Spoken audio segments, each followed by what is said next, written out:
Welcome to this edition of When the BioMass Hits the Wind Turbine, a discussion of sustainable living and what that means to you and me. Coming to you from WOUB Radio, Studio B. I am Jay Warmke. I'm Annie Warmke. Yes, you are Annie Warmke. Oh, Very efficient. And today we're going to talk about sustainable megatrends that are in the news. And we've decided to try this periodically where we just simply take available publications and just pull out what we think are some of the trends, some of the articles that catch our fancy about sustainability. It's a good way to do these without actually having to prepare, right? So anyway, so the first article that sort of brought to my attention here was one where apparently a couple of authors are arguing with each other about how we're going to best feed people in the future. Is that fair to say? Well, first I want to say that I want to talk about where we get some of this. So every week I get two things that are one extreme from the other. One is Farm and Dairy Journal from Ohio, Pennsylvania, West Virginia newspaper that arrives on Friday in the mail. And then The Guardian, which is coming out of the UK. And you can guess which is liberal and which isn't. But there's also a new thing that I've started getting called resilience.org. And they have amazing articles with the links and everything. And so this piece that we're starting to talk about here came from Resilience. And so if you want to go back and find it, you can. But it's between these two authors, which I'm not that much of a reader to drill down in things like this, but I'll butcher their names, but I'll say anyway. So Chris Smage, which is Smaje, versus George Minois. Is that right? You think it's Minois? Well, they probably call it Monbiot. Yeah. Anyway, Monbiot. So they write books and they have a different take on the issue of the future of farming. And so they got into this sort of squabble as they wrote blogs about what their theory was. And so Chris Smage, he's got a book called A Small Farm Future. And what he looks at is the fact that the future, if we're going to be able to feed people, has got to be built around local economies, self-provisioning, agricultural diversity, and basically saying we all live on the earth and we have to figure out how to get along. So he's taking the point of view that I guess we would agree with, that it would be nice if everybody, small is beautiful. Let's get local production. Well, also more like organic, vegan versus small farm animal livestock production. Mm-hmm. And that I think is where the real argument came in was, so Chris is saying, we've got to get away from domestic animal production. Factory farming. Well, not just that. He's just saying, it's one of the leading causes of CO2 because they belch and fart and things like that. The other guy is basically saying he wrote a book called Regenesis, Feeding the World Without Devouring the Planet. And he calls for an overhaul of global farming, investment in artificial meat to free up grazing land. So I'm wrong. I got this turned around. So Chris is okay with small scale livestock production. And George is saying, no, we got to move completely away from it. And I think the argument, well, then they got nasty with each other and they wanted resistance. boys. I know it. So this author that wrote the articles talking about this debate likes both of the authors and thinks they do, their points are really good. And so they kept trying to get resilience.com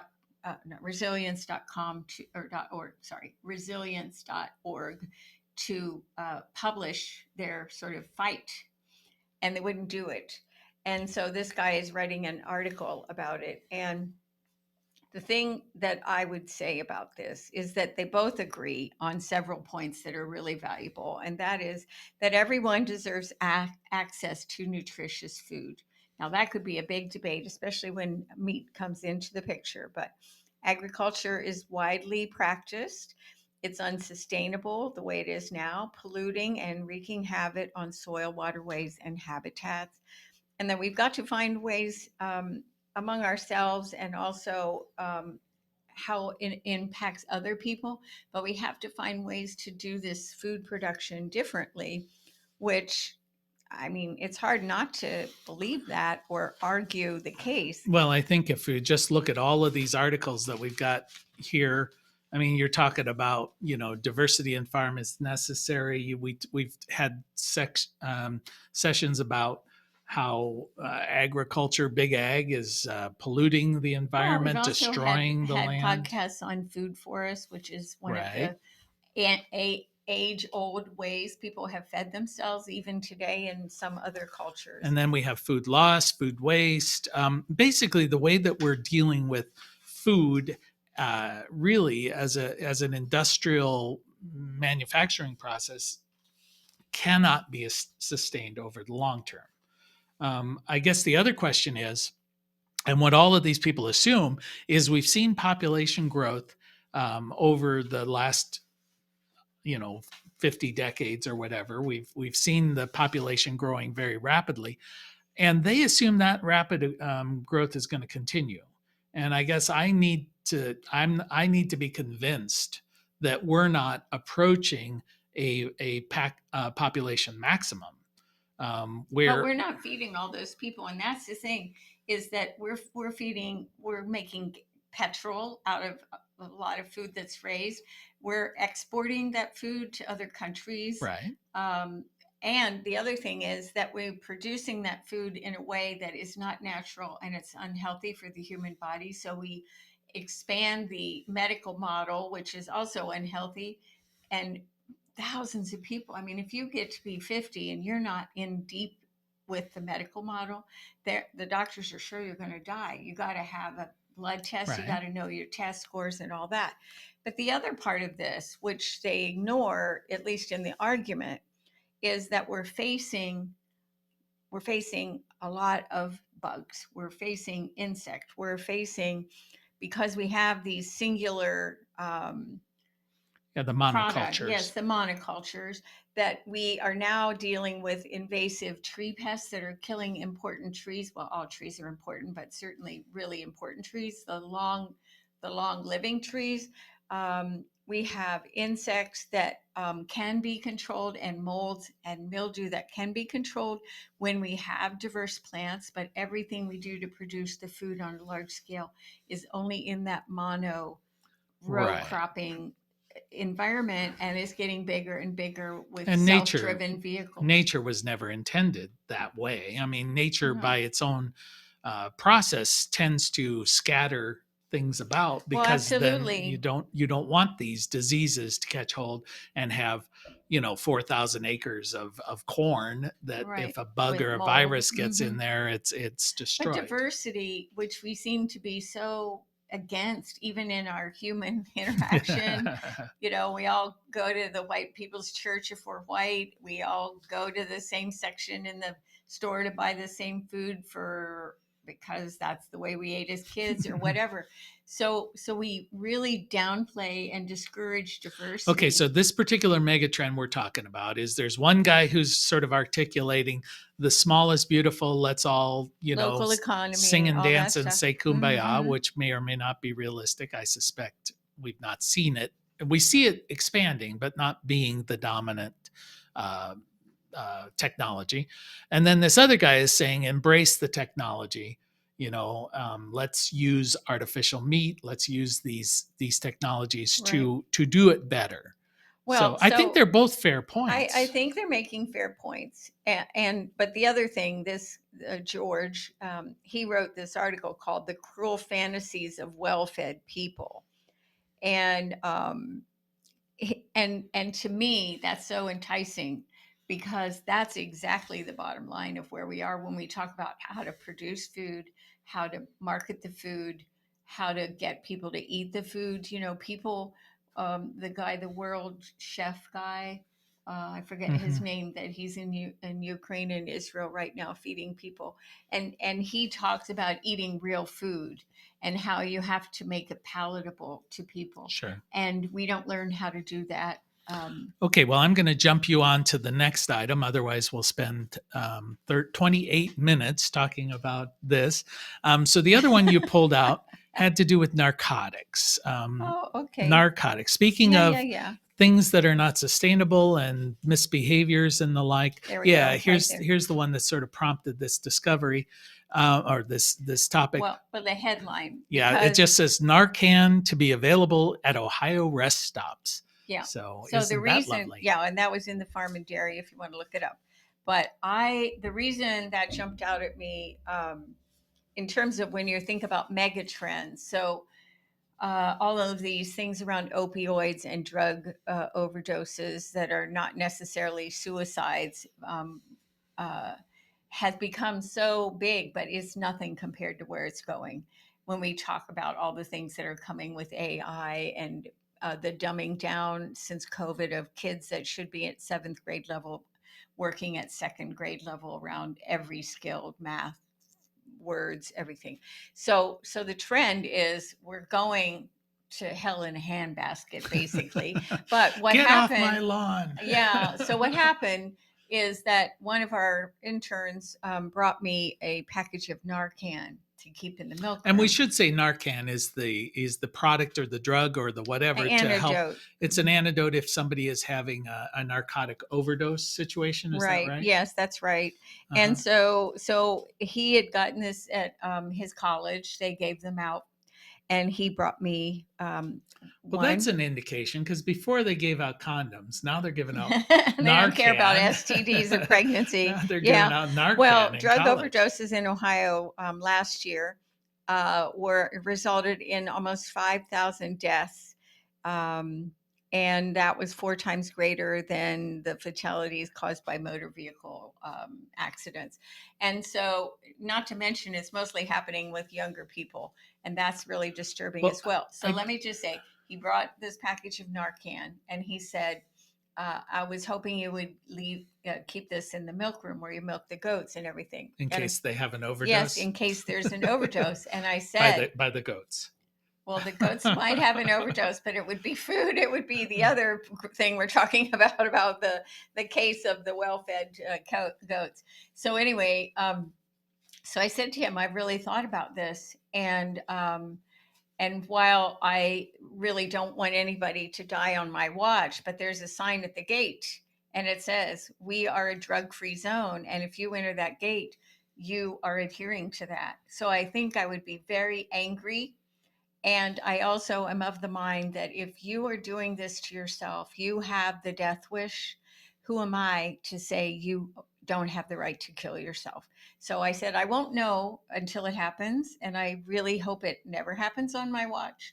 But man, I'm going to be faced with a moral dilemma. Well, we are seeing and we hear about it, especially in Appalachia, but also I'm sure all over the world, this rise of narcotic use or and a lot of it comes from the prescription world, the medical model Oh that yeah, you love to. it's given out like And candy. well, And we've had interns who have come to us before where they get injured on the job often.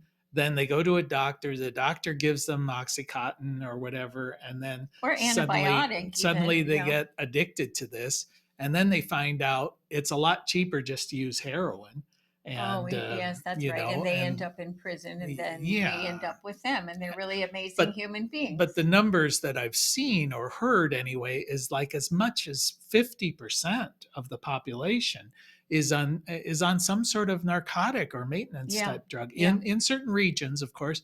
And that's just astounding. I mean, I suspect it when I see them driving, but I don't know about It's uh, hard to not how suspect it. how are because these people it permeates into every part of their life, their driving, for example, their ability to make a living, their ability to raise children. And now they've got children who are raised by people who it's more important for them to get their drug than to see that their child is cared for or Yeah, happy or well, they're healthy. probably using themselves too. Yeah. But the other thing is, I'm not convinced that it's the numbers that are driving all of this effort and this money, because whoever makes Narcan's getting really, really rich because suddenly Narcan is the cure all. Okay. But interrupt you for a second Okay. and let everyone know that you are listening to When the Biomass Hits the Wind Turbine with Jay and Annie Warmke, coming to you from Studio B, WOUB Radio in Athens, Ohio. Reminding you it is indeed the end of the world as we know it. Thank God, I Thank guess. God. We're touching on some subjects that aren't all that great. I mean, Well, but these normally, are trends. These are mega well, trends that normally we're we looking at. say it's the end of the world, thank God, because the world that we live in is not sustainable. Now we're kind of saying that some of these non-sustainable behaviors are accelerating, if anything. Right. Well, and so we have to deal with it in our own lives. But so what I was saying before I was interrupted. So rudely. No, I Uh-huh. don't know if it's rude, but anyway, is that there? I think what's driven a lot of this initially, this sort of we got to get Narcan out there. We got to have treatment facilities now on a larger scale. Is that there was this huge lawsuit that happened over the people who produced opioids and who knew that it was a really terrible thing. Wasn't it some It's family? a And yeah, family, yeah, yeah. and so they were sued, and so there was this big pot of money, a huge pot of money, which they could afford to have to give up, that was sent to these, as you mentioned, various areas that have a higher problem with that, like in Southern Ohio or West Virginia. Not that it doesn't happen in big cities and things, but rural areas tend to be more harmed by this. So anyway, so the feds are just giving out money, like they're printing it in the back room, and it really is for treatment, which is great if the treatment is the right kind of treatment. One of the problems that I know from having interns that have had this issue and tried to get off the maintenance, there is a maintenance drug that they can take and they have to go every week to get it, and it costs a lot of money. Um, is that Oxycontin gets into the bone marrow, and so to go off of that, it takes a very long time. And a lot of treatment centers say you got to just come in and be here. And there are other ways to detox that bone marrow, but they're probably more expensive, and they take somebody who knows what they're doing, and it's rare to find that person. So they're going into treatment and they are suffering the pain, excruciating pain from the withdrawal over a very long period of time is really tough, and it's tough to stick with it. Yep. Okay, well, I'm going to bump you on to the Okay. next topic that we identified I here. just want to say something I need to say about people committing suicide is I don't advocate for suicide behavior, but I also feel like sometimes we need to honor that people have just had enough. Yeah. Okay. So All right. Well, this one was the donut donut donut economics. So it's one economics. of those things I suspect is a clever title, Oh but no. it maybe is kind of a less profound concept. I Okay, it's mean, a when I was free. reading through, oh, wait, let me All just rant a righty. little bit about All right. this, and then Pick you on can, my picking. yeah, you Okay, pick go this one for up. it. But basically, what they're saying is economic models. You can say, all right, there's this hole in the middle. That's the donut analogy of the things that you basically have to have. These are the minimum requirements of survival of life or whatever. Then you expand out into the want to have kind of world, and then you reach a limit where those things that you want begin to cause destruction to the planet that we live on and cannot be sustained over the long period. So the concept is, how do we live within that donut area of beyond the minimum we need to survive, but not past that limit where it causes problems for the planet or other people? Fair enough? Good summary? Okay. Well, So we call it the donut economy and we're all happy. yeah. So what I was thinking is it's more of it is a personal way to live. Like we've done a podcast on what we call active hope and how to organize the things that happen over time in various ways so that they become something that encourages you to move forward and how to move forward. To me, this is more about business, how we do business. And so there are seven principles, which apply to you personally, but then if you're running a business, doesn't it make sense that that would also influence that business? Or you're running a house, or you are running a government, or you're the mayor, or whatever, that you are thinking about it in a more constructive way of how it touches everything.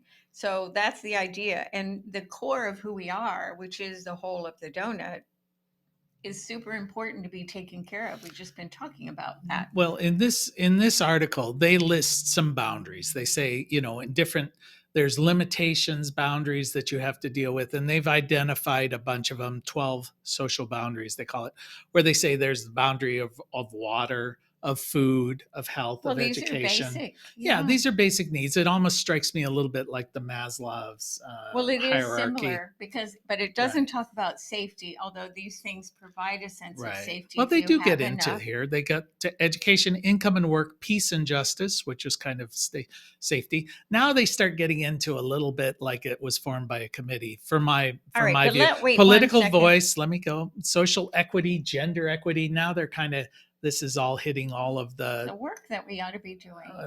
but I think they could just say be nice to each other. Then you get into housing networks. Networks. I'm going to assume they're talking about social interaction. Well, or business networks, Probably or not my internet spiritual connection. networks, all kinds of And then networks. energy, but they don't talk about spirituality. But they talk about they divvy them. So I feel like a little of this is more some of those like committee meetings you go to in a social service agency where they've all brainstormed about what the latest buzzwords are. So I'm not discounting it, but I'm taking it with a grain of salt. Saying the one thing in this article I did take away from was the concept of non-ownership. I thought that was an interesting example where they discuss saying, why do you buy something? Why can't our pricing model be based on usage? So you pay for it as you use it, but you don't have to own it. Right, like renting your vacuum and things like that. Well, and we're seeing that, for instance, in software. Software is I rant and rave about the thing. You used to be able to buy a software package, you paid one price, and that was it. Now they're moving to a subscription model where they want to get you a little bit every month or sometimes a lot every month. So it is that same kind of idea. Like, well, we just use a log splitter, right? There's no reason we need a log splitter to split firewood once or twice a year. Why not just rent it, pay for it as we use Right, it, but that's and part it's of our something. business model. We Yeah. said the things that we don't want to do or can't do will be a job or an income for someone. But I want to say those little things that you were reading are from an article that Kate, uh, I can't say her last name, but anyway, Kate wrote. But this is really, just to back up, this is powerful to me and why I was Okay. interested. This is also from resilience.org, and it's from an article called Building Tomorrow. So this guy, Patty LaFluffy. That's a made up name. That's like a children's book. Ah, Patty LaFluffy all was right, you walking cannot in help what your marshmallow parents land. call you because our parents aren't She always lives that on the bright. in But Cloud Center. okay, all right, you're going to the corner. Uh-huh. So he was a big deal financial specialist in London, and he decided he was going to spend 6 months of the year doing his financial specialist work in London, and then the other 6 months he went to various parts of the world where people lived in stark contrast to that lifestyle. And he had the experience of living with a lot of different economies around migrants, and he lived in Mozambique and also with the Hadza hunter gatherers. And that background brought him to begin to think about the perspective of environmental and economic challenges that face the modern developed world. Okay, so tell us what you think about that. I'm not going to let you read anymore. Well, what I think is, and the reason I'm interested in what he has to say, is it isn't so much about the donut concept, but what it does is it moves us from the white Christian middle class baloney that we view. That's the lens we most, you and I, and that our friends and colleagues view the world through. And it says, let's have a broader view of how we do business, how we live Sure. life, how we benefit our communities. And I think it's really interesting. And a lot of things that he has to say are a lot more, Well, for me anyway, a lot more powerful than just Kate's little thing about what are the seven principles and all that stuff. That's all really valuable. And every business should have a plan that incorporates these things about analyzing your goals all the time. And if it's not working, then, and it doesn't make sense anymore, you change the goal, you move the well, goalpost. one thing that I take away when you talk about going and living with a tribe, I always come back to this thing that I thought of, and I'm sure I'm not the first person, but in a traditional tribal society, if you have more than you need and are unwilling to share, that's like a mental illness. Yet here in our Western society, that's a It's sign of prized. great Yes. success. So he does talk about that. And he says, he, in his concept of the future guardian, that it's a new type of business entity that balances traditional profit motive with the stakeholder interests and the broader societal good. And certainly there was a day when people operated more like that, when they lived in small pockets and everything they did influenced everybody. And when you look at the economics of happiness, and there's a video, a documentary called The Economics of Happiness, and you see what happened when how people lived in the Nepal area, and where they didn't know poverty, nobody didn't have a home. They were asked questions about poverty, and people were like, "We have time, we spend time, we work." Yeah, And then the highways came, and then there was homelessness, there was poverty, there was abject poverty, sure. and cruelty, and how they treated when they put old people into homes. And the women from this community in the Nepal area were shocked that old people would be treated that way. And so I think that's a lot of what Building Tomorrow is Yeah, talking well, I about. think there's a danger that we don't, you know, fantasize about how life used to be. It's that kind of everybody lived in a village and everybody helped each other. I think that's a narrative we convince ourselves may have been true, but my guess is was only occasionally true. No, I think it was true. And I think All they right, well, brought that's your people, narrative. but we can go to other parts of the world, which is Hmm. what Patty LaFluffy was doing. Can't take that person And seriously. when I went to Nicaragua, I saw All right. this where people had to reinvent this local economy and help each other. Okie dokie. Well, I think that's about it, the amount of time that we have for these mega trends. You have been listening to When the Biomass Hits the Wind Turbine with Jay and I don't have a clever title for you today, Oh Annie my Warmke, word. coming to you from Studio B, WOUB Radio in Athens, Ohio. We want to thank our mega trend producer, Adam Rich. None of these are You're working out here. of names I know, today. I know. And We're going to call you a name. thank you for spending just a little bit of time with us. And as your grandmother hopefully told you, the secret to a happy and sustainable life is. Play nice with others, clean up your own mess, and eat your vegetables, Jay. All right. Till next time. Bye bye.